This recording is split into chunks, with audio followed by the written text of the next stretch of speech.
C'est le ministre russe des Affaires étrangères, Sergei Viktorovich Lavrov, qui vient de frapper un grand coup. Il accuse ouvertement la France de Macron d'être la parraine principale du terrorisme au Sahel. Nous allons lui donner la parole. L'Afrique Accord du ministère russe de la Défense opère sur une base parfaitement légale en réponse aux demandes officielles des gouvernements légitimes des pays africains et exécute les missions que ces gouvernements lui confient. Il s'agit avant tout de repousser les attaques terroristes, en particulier celles qui sont planifiées par certains États incapables d'accepter la perte de leur influence coloniale en Afrique. Ce n'est un secret pour personne. La France y participe. Elle travaille directement avec des groupes armés illégaux qu'elle arme, finance et encadre, notamment pour leur apprendre à créer des problèmes aux pays de la zone saharo-sahélienne qui ont décidé de rompre une fois pour toutes totalement et irrévocablement avec leurs anciens colonisateurs et qui poursuivent résolument cette ligne. Tout le monde a entendu les propos du ministre des Affaires étrangères de la Fédération de Russie, Sergei Viktorovich Lavrov. Cet inénarrable et brillantissime diplomate de la Fédération de Russie est connu pour avoir contribué à ouvrir les yeux des Africains sur la réalité de la déstabilisation qu'ils subissent depuis 2011 lorsque la coalition otanienne a détruit la Libye, assassiné Kadhafi, armé Al-Qaïda et l'État islamique pour envahir le Sahel. Personne d'entre vous n'a sûrement oublié les propos de Lavrov. Ces propos qui ont permis d'identifier déjà le rôle néfaste joué, ces propos qui ont permis de cibler le rôle néfaste joué par l'OTAN et notamment par la France dans la déstabilisation de la Libye, la destruction de la Libye, l'invasion du Sahel et l'expansion du terrorisme.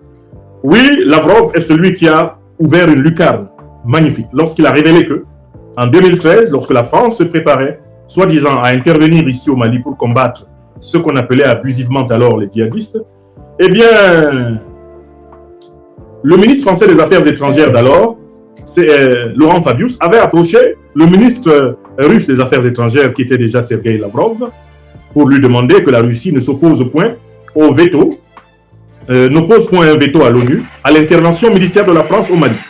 À cette occasion, Sergei Lavrov avait fait remarquer à Laurent Fabius que la France se préparait donc à combattre désormais au Mali les terroristes qu'elle avait armés en Libye. Laurent Fabius avait répondu, réponse célèbre, c'est la vie, confirmant ainsi le double jeu de la France envers les pays sahéliens, les pays africains, qu'elle prétendait alors aider à combattre le terrorisme, alors même qu'elle était à l'origine de l'invasion terroriste que ces pays subissaient. Lavrov, non content de ce grand succès, revient sur l'établi et remet le métier à l'ouvrage. Et Lavrov dit que la déstabilisation du Sahel, la déstabilisation que l'Afrique connaît aujourd'hui, est le fruit d'une activité particulièrement remarquée de la France. En financement, en armement, en entraînement, en médiatisation et en encadrement de tous les groupes qui sèment la terreur, les groupes terroristes. Sur quoi se base la Fédération de Russie pour accuser la République française de Macron d'être aujourd'hui à la manœuvre à travers le JNIM et le FLA? Premièrement, la Fédération de Russie, qui dispose de satellites d'observation sur l'espace africain et notamment sur l'espace sahélien, voit parfaitement de nombreuses manœuvres de vecteurs français aux côtés des forces hostiles au peuple de l'Alliance des États du Sahel. Deuxièmement, la Fédération de Russie intercepte régulièrement des communications entre des agents des forces stratégiques françaises et les chefs des groupes terroristes que la Fédération de Russie combat aux côtés du Mali, du Burkina Faso et du Niger.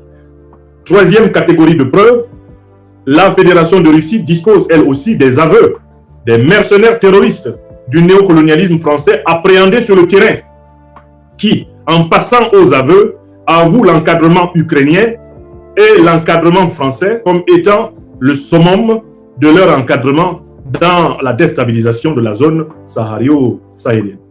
Quatrième catégorie de preuves, les preuves qui sont fournies par les alliés de la Fédération de Russie, que sont le Mali, qui depuis le 15 août 2022 a introduit une plainte en bonne et due forme au Conseil de sécurité des Nations Unies, le Burkina Faso et le Niger qui, avec documentation, preuves et indications précises, ont réellement accusé Paris d'être la parraine attitrée des groupes terroristes qui ensanglantent le Sahel. Enfin, Sergei Lavrov dispose, comme tout le monde, des données sur l'implication médiatique directe des autorités françaises dans le soutien aux groupes terroristes.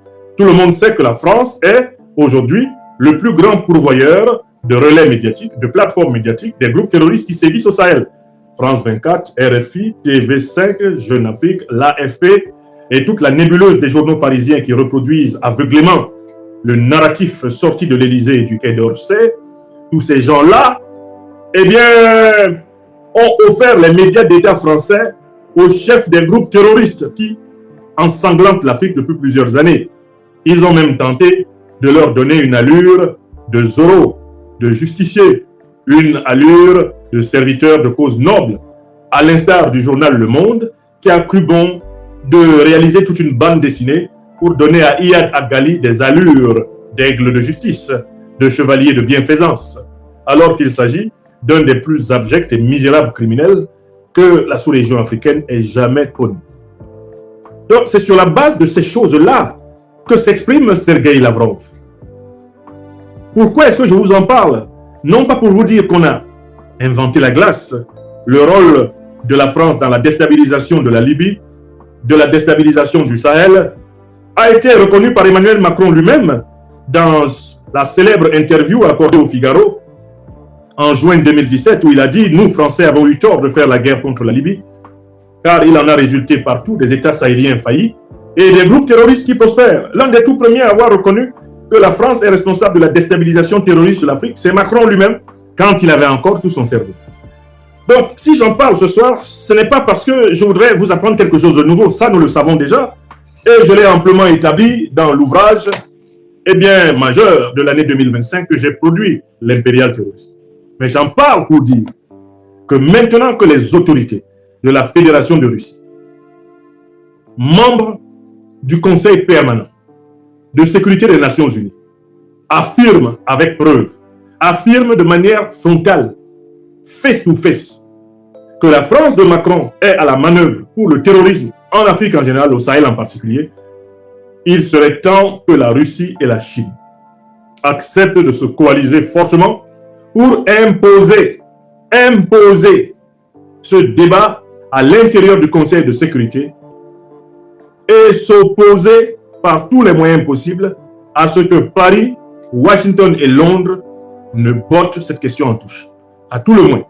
Si au niveau du Conseil de sécurité, qui est régi par le droit de veto, on le sait, Paris, Londres et Washington peuvent continuer à empêcher que cela se dise, il serait temps qu'au niveau de l'Assemblée générale des Nations Unies, la Fédération de Russie, la République populaire de Chine soutiennent l'Alliance des États du Sahel pour que ce débat se tienne à l'Assemblée générale des Nations Unies et que les positions des uns et des autres deviennent force de loi afin de préparer les grands procès imminents contre les parrains du terrorisme, contre les États terroristes, contre les organisations terroristes, contre les suppôts, les mercenaires du terrorisme. À mon avis, à partir du moment où la Russie affirme de manière frontale, sans risque d'être démenti par un Macron qui rase honteusement les murs de France et du monde, que c'est la France qui est à l'avant-garde de la déstabilisation du sous-continent d'Afrique noire, le temps des procès a commencé. D'autre part, il importe au plus haut point que, avec ce soutien de taille de la Russie et de la Chine, pour établir de manière irréfragable le rôle de la France dans la déstabilisation sahélienne, il est temps que des procès s'ouvrent ici en Afrique, sur la base des pièces qui sont à la disposition du Mali, à la disposition du Burkina Faso, à la disposition du Niger, à la disposition de la Fédération de Russie, à la disposition de la République populaire de Chine. Il est temps que la Cour pénale internationale du Sahel siège, qu'elle juge et qu'elle condamne tous les pays occidentaux coupables de déstabilisation de l'Afrique, qu'elle condamne les gouvernements français coupables de la déstabilisation de l'Afrique et qu'elle pose des conditions de réparation incontournables pour l'évolution des relations diplomatiques. Car je voudrais souligner que la rupture des relations diplomatiques initiée par le Burkina Faso contre la France n'est rien d'autre que l'annonce des conséquences qu'il faudra tirer des preuves évidentes de la participation de la France à la déstabilisation terroriste de l'Afrique contemporaine. Ce qu'il fallait démontrer. Il est temps de passer des constats au procès. Il est temps de passer des dénonciations au procès. Il est temps de passer des révélations à la mise en œuvre de décisions judiciaires de portée nationale, sous-régionale et demain internationale. Il est temps de juger des crimes de guerre, des crimes contre l'humanité, des crimes économiques, des crimes culturels qui ont été perpétrés contre l'Afrique.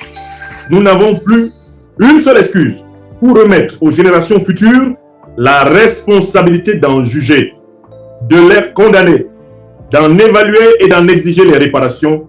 Fiat justitia pereat mundus.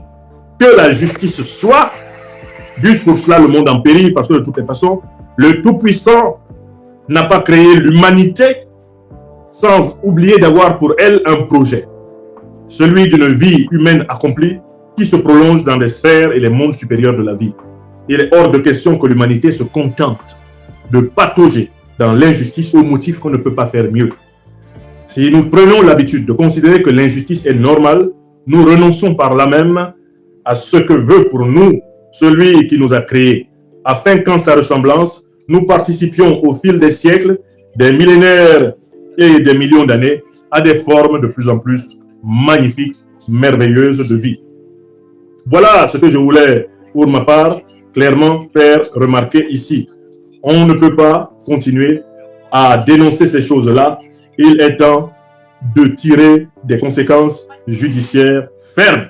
Il est temps de condamner.